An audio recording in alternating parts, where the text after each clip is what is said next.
And next question would be, a user is unable to open certain files on their external hard drive. Other files on the same drive are accessible. Upon checking the file properties, the technician sees the file system is NTFS and the user does not have full control permissions. What is the best solution? Convert the file system to FAT32. So you should also know file systems, which are for different operating systems, or for example, which are compatible with all operating systems. Run a disk check for bad sectors. Reinstall the USB drivers. Grant the user necessary file permissions, or replace the external hard drive. What would be the correct answer for this question? And here the correct answer is grant the user necessary file permissions. As NTFS, this is Windows native file system developed by Windows, you should also know it. Permissions can restrict access to specific files. Modifying them allows the user to regain access. And like I'm mentioning, guys, in all my videos, go and do these practice tests for yourself. On Skill Test Pro, there are practice tests, 3 free practice tests for all examinations, for CompTIA examinations, for Microsoft and Cisco examinations. For all exams, you can get 3 free practice tests, and the more you will do these practice tests before your real exam, the easier it will be for you to pass. And by the way, on Skill Test Pro, these questions are updated to the latest exam standards, rather than in many other websites or many other providers I have seen. They have like 10 years or 5 years old exam questions and they are not updating, but the Skill Test Pro is the latest updated questions. So guys, next question is, a technician is troubleshooting a Windows PC that is displaying the error boot MGR is missing when starting up. What should be attempted first? Run Startup Prepare Windows installation media, replace the power supply, check the system's GPU for failure, reinstall all drivers, or run a full disk defragmentation. So which one would be the correct answer here? And here's the correct answer would be to run a startup repair from Windows installation media.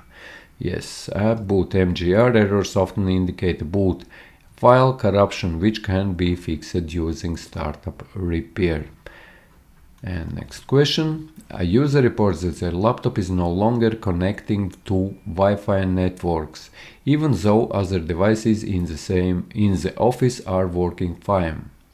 The laptop shows no Wi-Fi networks available. What is the most likely cause? So we don't have internet access or Wi-Fi, we don't see, or our laptop doesn't see Wi-Fi.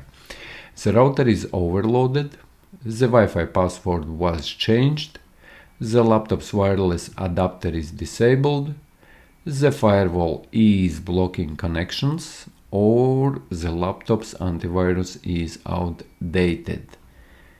And here the correct answer is the laptop's wireless adapter is disabled, as if no networks are detected, as normally if you are trying to get to some Wi-Fi, there is always some Wi-Fi around. If that is not your Wi-Fi, then it will find at least some Wi-Fi networks which are not yours, but for your neighbor's library or whatever, where you are nearby.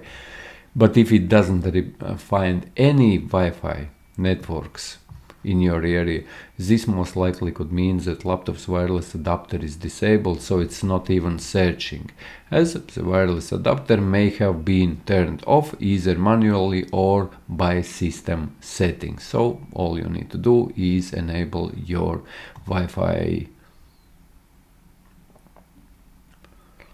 wireless adapter. A technician is called to investigate a desktop computer that keeps displaying a low virtual memory warning. Task Manager shows that RAM usage is near 100%. What is the best solution?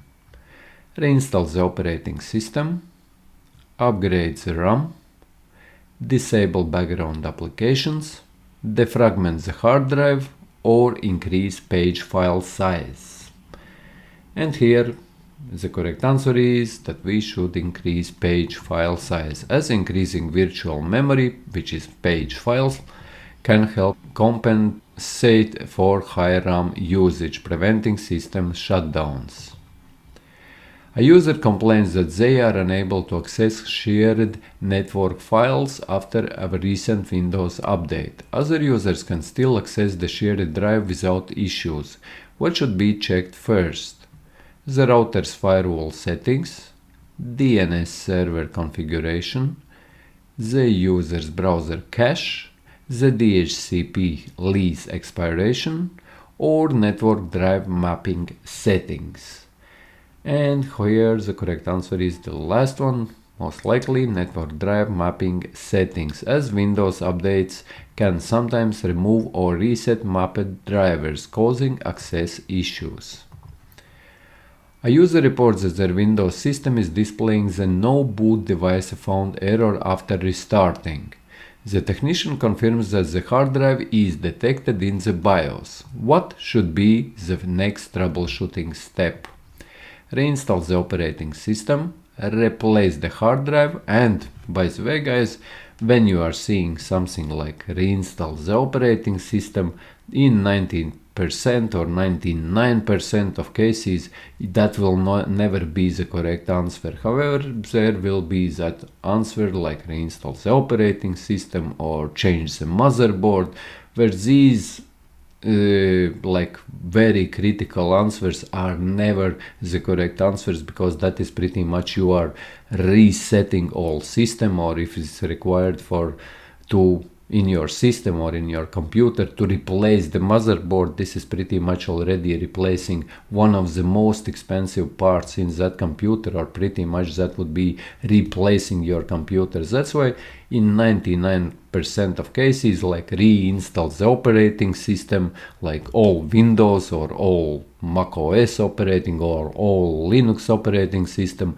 or change all motherboards, those will not be the correct answers in these questions. So just keep it in mind that this is how you can one way like eliminate these types of answer options in your exam. So replace the hard drive, check boot order settings in BIOS, update the firmware, or perform a factory reset.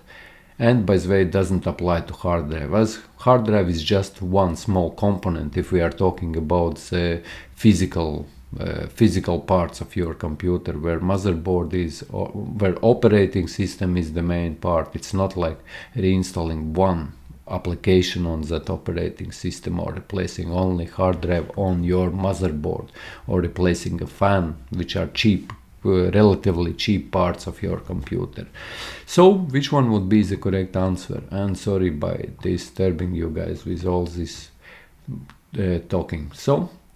And here the correct answer would be check boot order settings in BIOS, as if the BIOS detects a hard drive, an incorrect boot order may prevent the operating system from loading.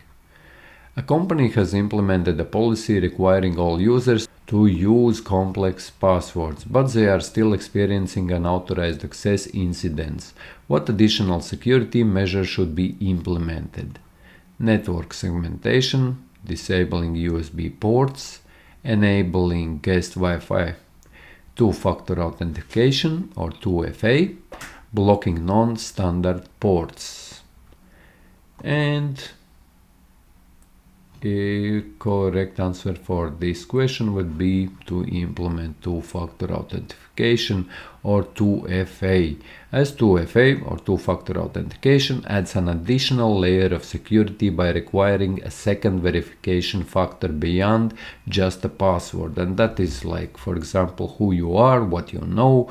That this is related into two-factor authentication, because, for example, what you know, that would be, for example, your password or username, that would be one factor of authentication, but another might be who you are. For example, your fingerprint or eye scan or things like that. Or there could be, for example, Another type of two-factor authentication which you could implement, like that would be what you know what you have, sorry guys. And you might have, like, for example, fob to authenticate or some card to authenticate and things like that. So if you are not aware, then read more about two-factor authentication and its types of two-factor authentication. So next question: a technician is troubleshooting a laptop that frequently overheats and shuts down unexpectedly. So we have a laptop that overheats and shuts down unexpectedly. The CPU usage is normal and no background processes seem excessive. What is the most likely cause? And here, malware infection, failing hard drive, software conflict, actually it is doubling, dust accumulation in cooling system. And here the most likely answer would be dust accumulation in cooling system. And by the way, when you are seeing this laptop frequently overheats and shuts down, shutting down of computer itself, it might be caused only by two things. Whether it is computer protecting itself. Actually, in both scenarios, computer is protecting itself. For example, it is overheating and it is shutting down to protect itself. And that would be, in this scenario, dust accumulation in cooling system, as excess dust buildup can block airflow, causing overheating and system shutdowns. So because computer is protecting itself, fan is not working, parts are heating up and computer automatically shuts it down. So an employee receives an email appearing to be from their company's IT department asking them to verify their login credentials by clicking on a link. The email includes a sense of urgency, warning of account deactivation. What type of attack is this? Brute force attack, phishing, denial of service attack, man-in-the-middle attack, or ransomware. And here that is phishing, as phishing attempts trick users into providing sensitive information by masquerading as legitimate communication.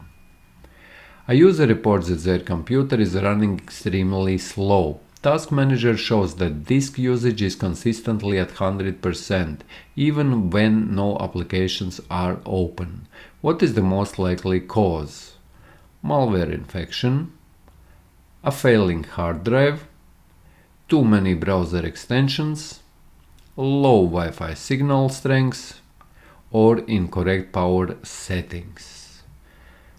And here in this scenario, that would be most likely a failing hard drive, as a consistently high disk usage percentage can indicate a failing hard drive, especially if no significant applications are running.